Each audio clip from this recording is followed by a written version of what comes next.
Good morning students. तो आज जो है हम कुछ इम्पोर्टेंट टॉपिक के ऊपर डिस्कस करेंगे। In the previous videos if you see, एक वीडियो में हम करंट के बारे में डिस्कस कर रहे थे, एक और वीडियो में हम पोटेंशियल डिफरेंस के बारे में बात कर रहे थे।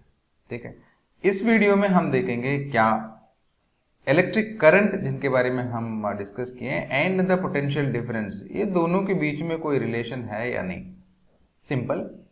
Okay, so in order to understand this we have a simulation. एक हम वीडियो के थ्रू से समझने की कोशिश करेंगे। अब इसको बहुत ध्यान से सुनना, ठीक है। अब यहाँ पे this is the potential difference. एक सिंपल सा इलेक्ट्रिक सर्किट यहाँ पे दिया हुआ है, जहां पर यहाँ पे एक बल्ब है मान लो, या कोई भी इलेक्ट्रिकल इक्विपमेंट यहाँ पे कनेक्टेड है, और यहाँ पे बैटरी है containing different combination of cells हैं। जैसे हम करंट यहाँ पे सर्किट ऑन होगा तो यहाँ पे जो भी करंट यहाँ पे फ्लो होगा वो यहाँ पे बताया जाएगा।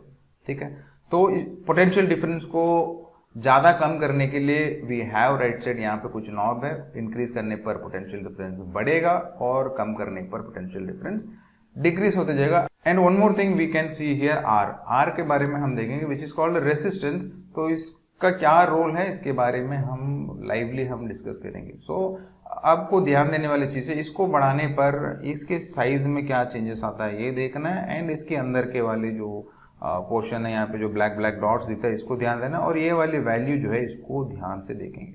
और this is the combination of cells which we call it as battery. ठीक है, सो लेट्स अंडरस्टैंड। यहाँ जैसे मैंने पिक्चर में दिखाया था same thing we will do it.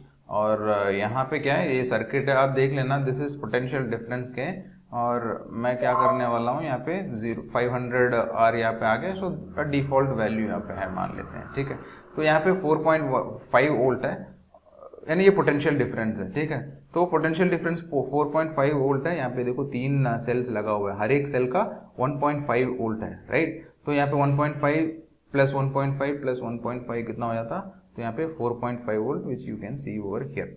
ठीक है, तो यहाँ पे करंट जो है 9 मिली एम्प करंट यहाँ पे फ्लो हो रहा है। अब इसको जब ऊपर नीचे करते हैं तो क्या चेंजेस आता है, जस्ट एक बार आप ध्यान दें तो आपको समझ आएगा। अब देखो जैसे ही मैं V को बढ़ाऊंगा तो आपको ध्यान देना है, V को जब बढ़ाऊंगा तो इसका साइज में, इसको साइज देखना है। At the same time in दोनों जो लेटर लिखा हुआ है इनमें कोई साइज चेंज होता है ये नहीं देखना है। एट द सेम टाइम यहाँ पर कुछ चेंजेस आता है ये भी देखना है, करंट का वैल्यू यहाँ पे। अब देखो 4.5 है, मैं जैसे जैसे बढ़ाता हूँ देखो नंबर ऑफ सेल्स भी इंक्रीज हो रहा है, वहां पे वैल्यू इंक्रीज हो रहा है, V के साइज बढ़ रहा है। At the same time current का वैल्यू नीचे आप देख सकते हो, करंट का वैल्यू यहाँ पर ये भी वैल्यू बढ़ रहा है और इसके साइज भी बढ़ रहा है, आप देख सकते हो बढ़ रहा है। एट द सेम टाइम जब इसको मैं डिक्रीज करूंगा तो इसके साइज छोटा होगा, इसके साइज भी छोटा होगा और करंट का वैल्यू भी छोटा होगा, और यहाँ के ये डिक्रीज होता जाएगा। आप देखो इसको डिक्रीज करते समय ये भी छोटा हो रहा है, ये भी छोटा हो रहा है, ये भी छोटा हो रहा है, एट द सेम टाइम इसके वैल्यू भी कम हो रहा है। दैट मीन्स हम ये कह सकते हैं कि ये दोनों के बीच में सीधा सीधा रिलेशनशिप है ना। V को मैं जैसे बढ़ाता हूं तो I भी बढ़ रहा है, जैसे V को मैं कम कर रहा हूं तो I कम हो रहा है। So we can say that V is directly proportional to I, क्योंकि V को मैं बढ़ा रहा हूं तो I भी बढ़ रहा है। ठीक है, R में कोई चेंजेस नहीं आ रहा है यहाँ पे अब ठीक है, लेकिन जैसे ही मैं V को कम कर रहा हूं तो ये डायरेक्टली ये आपस में जो है कनेक्टेड है। ठीक है, तो by increasing potential difference we can increase current in the circuit, by decreasing potential difference we can decrease electric current flowing through the circuit. इतना समझ आया, ये दो चीज को हम समझ लेते हैं। ठीक है, तो अब हमको ये मालूम चला कि V एंड I सीधा सीधा रिलेटेड है। तो हम चलते हैं अपने टेक्स्ट बुक में एक कॉलम है, वहां पे कुछ वैल्यूज को हम वहां पे डालेंगे।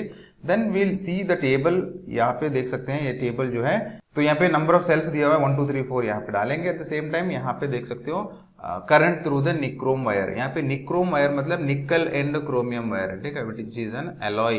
ठीक है, अलॉय है निक्रोम वायर।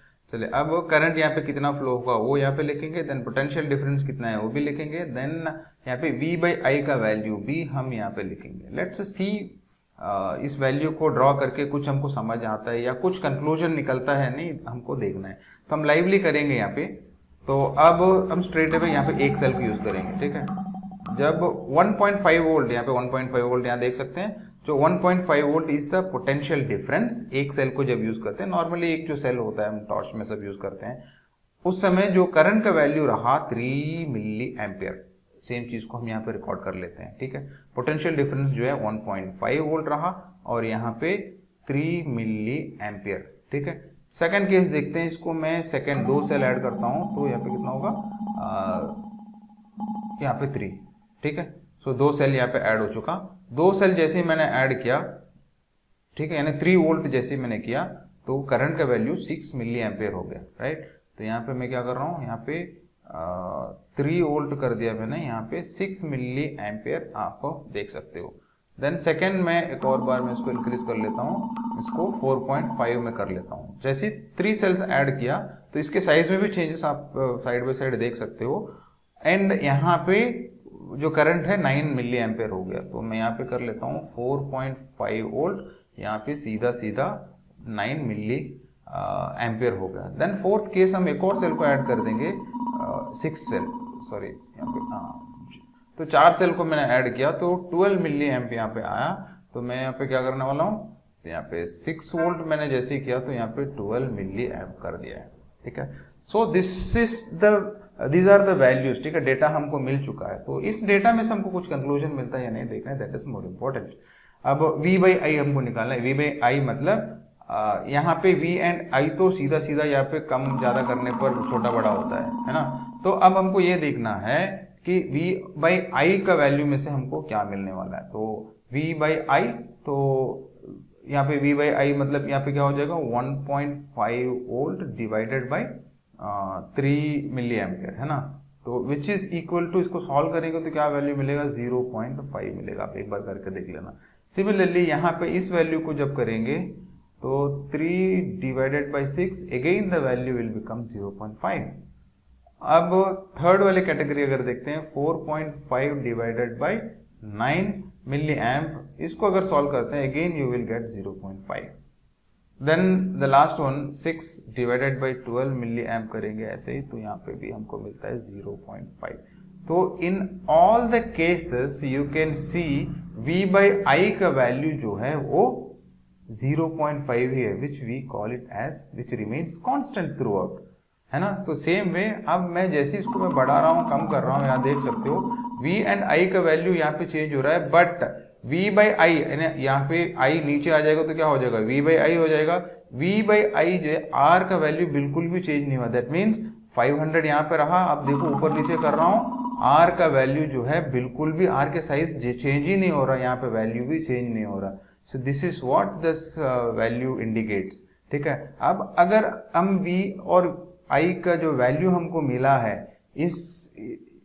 इनको अगर हम एक ग्राफ में अगर प्लॉट करेंगे तो क्या होगा, एक स्ट्रेट लाइन मिलता है यहाँ पे। ये जो स्ट्रेट लाइन इंडिकेट करता है which is constant and origin से लेकर वो स्ट्रेट लाइन ही पास होगा, ठीक है।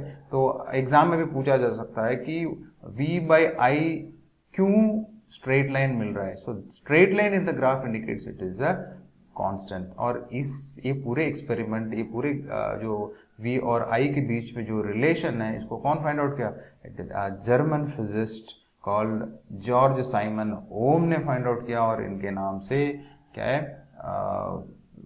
इन्होंने ये बताया कि the potential difference across the ends of given metallic wire in an electric circuit is directly proportional to electric current।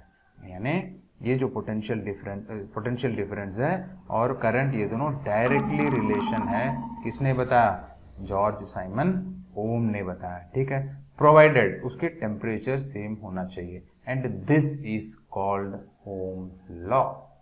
According to Ohm's law, as we have seen, V is directly proportional to I, and V by I is a constant which we have already seen, ये वाले constant, ठीक है।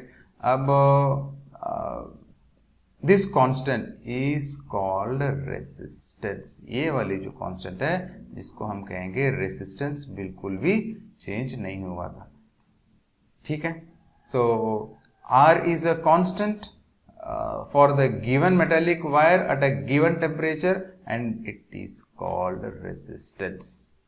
So what is resistance actually?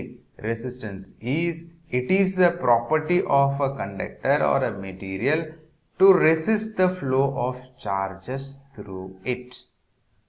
ये क्या है मैं again मैं बताता हूँ, यानी जो कंडक्टर में चार्जेस फ्लो होगा उसके जो फ्लो है उस फ्लो को रेसिस्ट करने का जो प्रॉपर्टी है उसे हम कहेंगे रेसिस्टेंस।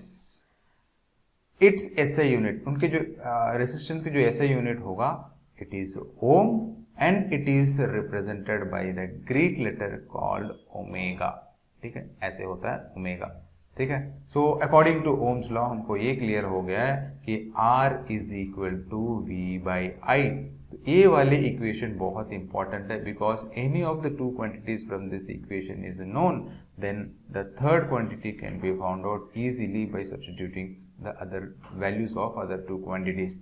ठीक है, तो अब यहाँ पर 1 वोल्ट अगर मान लो पोटेंशियल डिफरेंस 1 वोल्ट अगर रहा और current flowing through the circuit अगर 1 एम्पियर रहा, इट इज कॉल्ड 1 ओम। तो 1 ohm, what is the 1 ohm resistance? We call resistance of 1 ohm 1 volt यहाँ पे रहना चाहिए। ठीक है, पोटेंशियल डिफरेंस जिनमें से करंट होना चाहिए 1 ampere, then we call it as 1 ohm. ठीक है, और अब कुछ केसेस में प्रैक्टिकली अगर देखते हैं तो कभी करंट को हमको ज़्यादा करना पड़ता है, कभी कम करना पड़ता है without changing the potential difference. ठीक है, तो फॉर दैट पर्पस यहाँ पे a component is used to regulate current without changing the voltage which is called variable resistance. इस वेरिएबल रेसिस्टेंस का एक और नाम है रियोस्टैट। ठीक है, so this rheostat is used to change the resistance, यानी रेसिस्टेंस को जैसे चेंज करेंगे तो करंट का वैल्यू को हम ऊपर नीचे कर सकते हैं। Again I am telling you, by changing the value of resistance we can change the current. ठीक है, फॉर एग्जांपल अब देखो यहाँ पे 9.6 मिली एम्पियर है, अब 9.6 मिली एम्पियर है। अब मैं पोटेंशियल डिफरेंस को मैं कम ज़्यादा करके करंट को बढ़ा सकता हूँ। Now without changing the potential difference also we can change the flow of electric current in a circuit by increasing और डिक्रीजिंग द रेसिस्टेंस। अब देखो मैं जैसे जैसे रेसिस्टेंस को मैं बढ़ाता हूँ, दैट मीन्स यहाँ पे ब्लैक डॉट्स बढ़ता जाएगा बढ़ता जाएगा बढ़ता जाएगा।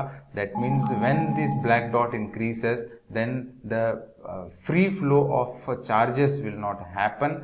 और जैसे जैसे मैं ऐसे बढ़ाते जाऊंगा तो डिस्टर्बेंस यहाँ पे ज़्यादा हो जाता है, तो चार्जेस फ्रीली यहाँ पे फ्लो नहीं हो पाएगा, जिसके कारण करंट का वैल्यू कम होता जाता है। देख सकते हैं, अब मैं जैसे ही रेसिस्टेंस को मैं कम करता जाऊंगा तो यहाँ के डॉट्स जो है कम होता जाता है, दैट मीन्स डिस्टर्बेंस कम हो जाता है और ज़्यादा स्पेस मिल जाता है, जिसके कारण चार्जेस जो है बहुत फ्रीली मूव हो सकता है। तो करंट जो है ज़्यादा से ज़्यादा फ्लो होगा, तो करंट का वैल्यू यहाँ पे बढ़ता जाता है। दैट मीन्स बाय इंक्रीजिंग और decreasing the value of resistance we can increase और डिक्रीज द करंट। अब ये जो है हम रेसिस्टेंस को इंक्रीज डिक्रीज करते हैं, इस इंक्रीज डिक्रीज करने के लिए जो डिवाइस हम यूज करते हैं उसको हम कहेंगे रियोस्टैट और variable resistance without changing the potential difference. अब आप देख सकते हैं पोटेंशियल डिफरेंस को मैं हाथ ही नहीं लगाया, बट बाय इंक्रीजिंग और decreasing the value of R हम करंट का वैल्यू को चेंज करते हैं। The device which is being used to change the current by altering the resistance value is known as variable resistance or rheostat। समझ आया? So this is all about Ohm's law and the relation between I and V। Hope you understood, समझ में आया होगा सब कुछ। तो और भी अगर still if you have any doubt आप पूछ सकते हो, कमेंट कर सकते हो, मैं कोशिश करूँगा कि और क्लियरली और जो भी डाउट है उसको क्लैरिफाई करने के लिए। So that's all in this video. See you in the next. Bye bye.